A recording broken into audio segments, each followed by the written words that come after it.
بسم اللہ الرحمن الرحیم۔ لائف لائٹ میں خوش آمدید۔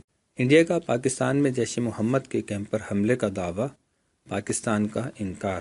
پاکستانی فوج کا کہنا ہے کہ انڈیا کے جنگی طیاروں نے منگل کو الصبح پاکستان کی فضائی حدود کی خلاف ورزی کی ہے اور پاکستانی طیاروں کے فضا میں آنے کے بعد وہ جلد بازی میں اپنا پے لوڈ گرا کر واپس چلے گئے۔ ادھر انڈیا کا کہنا ہے کہ اس نے ایک غیر عسکری کارروائی میں بالاکوٹ کے علاقے میں واقع کل عدم شدت پسند تنظیم جیش محمد کے کیمپ کو نشانہ بنایا ہے۔ لائف لائٹ ویورز، انڈیا اب تک یہ ثابت کرنے میں ناکام رہا ہے کہ جیش محمد تنظیم کا تعلق کس ملک سے ہے۔ پاکستانی فوج کے شعبۂ تعلقات عامہ کے سربراہ میجر جنرل آصف غفور نے ٹویٹر پر اپنے پیغامات میں بتایا کہ انڈین فضائیہ کے طیاروں نے مظفرآباد کے پاس لائن آف کنٹرول کی خلاف ورزی کی، لیکن پاک فضائیہ کی جوابی کارروائی کے نتیجے میں وہ واپس چلے گئے۔ میجر جنرل آصف غفور نے یہ دعویٰ بھی کیا، پاکستان کی جانب سے جوابی کارروائی کے نتیجے میں انڈین فضائیہ کے طیاروں نے اپنا پے لوڈ یعنی جہاز پر موجود گولہ بارود بالاکوٹ کے نزدیک گرا دیا، لیکن اس سے کوئی جانی اور مالی نقصان نہیں ہوا۔ فوجی ترجمان کی پہلی ٹویٹ پاکستانی وقت کے مطابق صبح 5 بجے کے قریب کی گئی، جس میں انہوں نے کہا کہ انڈین طیاروں نے لائن آف کنٹرول کی خلاف ورزی کی ہے اور اس کی تفصیلات سے جلد آگاہ کیا جائے گا۔ اس کے کچھ دیر بعد ترجمان نے اپنے دیگر پیغامات میں اس واقعے کی مزید تفصیلات دیں۔ ان کا کہنا تھا کہ انڈین طیارے لائن آف کنٹرول عبور کر کے پاکستان کے زیر انتظام کشمیر کے مظفرآباد سیکٹر میں 3 سے 4 میل اندر آئے۔ میجر جنرل آصف غفور کے بیان کے مطابق چونکہ انڈین طیاروں کو واپس جانے پر مجبور کر دیا گیا تو انہوں نے اپنا گولہ بارود گرا دیا جو ایک کھلے علاقے میں گرا۔ فوجی ترجمان کے مطابق یہ گولہ بارود نہ تو کسی عمارت پر گرا اور نہ ہی اس سے کوئی جانی نقصان ہوا ہے۔ خیال رہے کہ یہ سن 1971 کے بعد پہلا موقع ہے کہ انڈین جنگی طیارے پاکستانی حدود میں داخل ہوئے ہیں۔ یہ واضح نہیں کہ بھارتی طیاروں نے اپنا اسلحہ اور اضافی سامان کس مقام پر گرایا، تاہم اس وقت بالاکوٹ اور مانسہرہ کے درمیان جابا ٹاپ کے علاقے میں سیکیورٹی اداروں کا سرچ آپریشن جاری ہے۔ تاہم اس وقت بالاکوٹ اور مانسہرہ کے درمیان جابا ٹاپ کے علاقے میں سیکیورٹی اداروں کا سرچ آپریشن جاری ہے اور اس پورے علاقے میں ہائی الرٹ ہے۔ ضلع مانسہرہ کے علاقوں بالاکوٹ، گڑھی حبیب اللہ، جابا کے مقامی شہریوں نے بتایا ہے کہ انہوں نے منگل کی صبح 3 سے 4 بجے کے درمیان 4 سے 5 زوردار دھماکوں کی آوازیں سنی۔ بالاکوٹ اور مانسہرہ کے تھانوں کے اہلکاروں نے نام ظاہر نہ کرنے کی شرط پر تصدیق کی ہے کہ 3 اور 4 بجے کے درمیان عوام نے دھماکوں کی آوازیں سنی ہیں اور لوگ ٹیلی فون کر کے تھانے سے معلومات حاصل کرنے کی کوشش کرتے رہے۔ تھانہ بالاکوٹ کے ذرائع نے بتایا ہے کہ 4 بجے کے قریب مانسہرہ اور بالاکوٹ کی حدود میں واقع جابا ٹاپ پر دھماکوں اور طیاروں کی نچلی پرواز کی آوازیں سنائی دی گئیں۔ تاہم جب پولیس اہلکار جابا ٹاپ پر پہنچے تو وہاں پہلے ہی سے سیکیورٹی اہلکار موجود تھے جنہوں نے انہیں واپس بھیج دیا۔ انڈین سیکریٹری خارجہ وجے گوکھلے نے ایک پریس کانفرنس میں کہا ہے کہ خفیہ اطلاعات کی بنیاد پر کیے گئے آپریشن میں منگل کی صبح انڈیا نے بالاکوٹ میں واقع جیش محمد کے سب سے بڑے کیمپ پر حملہ کیا ہے۔ ان کا یہ بھی کہنا تھا کہ انڈیا کو لاحق ممکنہ خطرے کے پیش نظر جیش محمد کے کیمپ پر کی گئی کارروائی ایک غیر عسکری کارروائی تھی اور خواہش تھی کہ شہری ہلاکتوں سے بچا جائے۔ ان کے مطابق یہ حملہ گھنے جنگل میں واقع پہاڑ کی چوٹی پر واقع ایک کیمپ پر کیا گیا جو شہری آبادی سے کافی دور تھا۔ انہوں نے دعویٰ کیا کہ اس آپریشن میں بڑی تعداد میں جیش محمد کے دہشت گرد،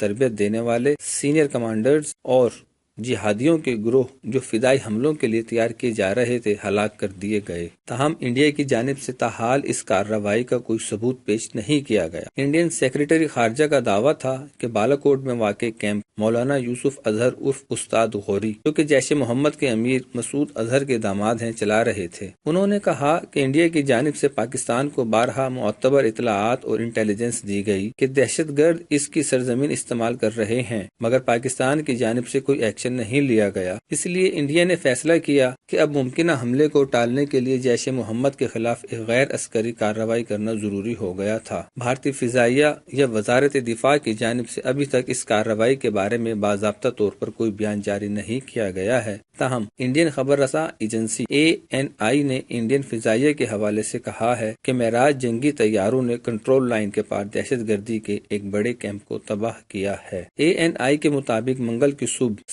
3:30 بجے انڈین فضائیہ کے 12 معراج 2000 طیاروں نے LOC کے پار ایک بڑے دہشت گرد کیمپ پر بمباری کی اور اسے مکمل طور پر تباہ کر دیا۔ خبر میں مزید بتایا گیا ہے کہ اس حملے میں 1000 کلو گرام وزنی بم استعمال ہوئے۔ پاکستان کے وزیر خارجہ شاہ محمود قریشی نے اس کارروائی کے بعد پالیسی بیان میں کہا ہے کہ انڈیا نے لائن آف کنٹرول کی خلاف ورزی کی ہے اور پاکستان اپنے دفاع میں جواب دینے کا حق رکھتا ہے۔ یہ پہلا موقع نہیں کہ انڈیا کی جانب سے اس کے زیر انتظام کشمیر میں ہونے والے کسی واقعے کے بعد لائن آف کنٹرول کے پار کارروائی کا دعویٰ کیا گیا ہو۔ 14 فروری کو انڈیا کے زیر انتظام کشمیر میں ہونے والے اس خودکش دھماکے میں انڈیا کے نیم فوجی دستے CPRF کے 40 سے زیادہ اہلکار ہلاک ہوئے تھے۔ اس حملے کی ذمہ داری شدت پسند گروپ جیش محمد نے قبول کی تھی۔ پلوامہ حملے کے کچھ دیر بعد جیش محمد کی جانب سے ایک ویڈیو جاری کی گئی جس میں مبینہ حملہ آور عادل ڈار نامی ایک نوجوان کشمیر میں مسلمانوں کے خلاف جاری ظلم و بربریت کے بارے میں بات کرتا دکھائی دیتا ہے۔ انڈیا کی جانب سے 14 فروری کو ہونے والے واقعے میں پاکستان کو مورد الزام ٹھہرایا گیا تھا، لیکن پاکستان نے اس کی سختی سے تردید کی ہے۔ بھارت کی جانب سے لگائے گئے الزام کے نتیجے میں پاکستانی وزیر اعظم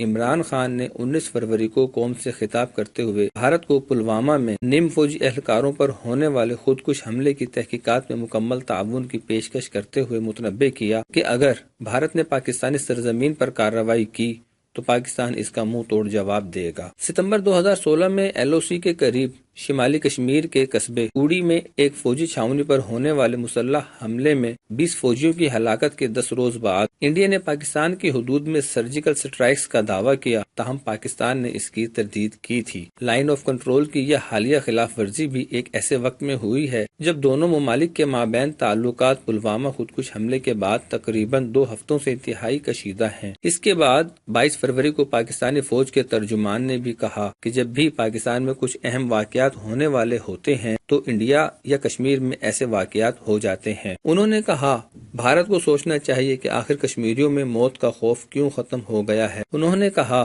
کہ ہم نے انڈیا کی جانب سے فوری الزامات کا جواب دینے کے لیے کچھ وقت لیا کیونکہ ہم اپنی تحقیقات بھی کرنا چاہتے تھے۔ سری نگر وادی میں انڈین فوجی اور نیم فوجی اداروں کی تنصیبات پر منگل کی صبح حفاظتی انتظامات انتہائی سخت کرتے ہوئے ہائی الرٹ جاری کر دیا گیا ہے۔ یہ ہدایات بھارتی فضائیہ کے پاکستان میں فضائی حملوں کے فوراً بعد جاری کی گئیں۔ سری نگر اور پونچھ کے اضلاع میں رات بھر جنگی طیارے بھی پرواز کرتے رہے جس سے لوگ خوف زدہ ہو گئے۔ ادھر وادی میں علیحدگی پسندوں کے خلاف حکومت کے کریک ڈاؤن میں بھی تیزی آئی ہے اور دہشت گردی کے واقعات کی تحقیقات کرنے والے وفاقی ادارے NIA نے منگل کی صبح میر وائز عمر فاروق کے گھر پر چھاپا مارا۔ ادھر وادی میں علیحدگی پسندوں کے خلاف بھارتی حکومت کے کریک ڈاؤن میں بھی تیزی آئی ہے اور دہشت گردی کے واقعات کی تحقیقات کرنے والے وفاقی ادارے NIA نے منگل کی صبح میر وائز عمر فاروق کے گھر پر چھاپا مارا۔ یاسین ملک اگرچہ پہلے ہی پولیس حراست میں ہیں، تاہم NIA اہلکاروں نے لال چوک میں واقع ان کے گھر پر بھی منگل کو چھاپا مارا۔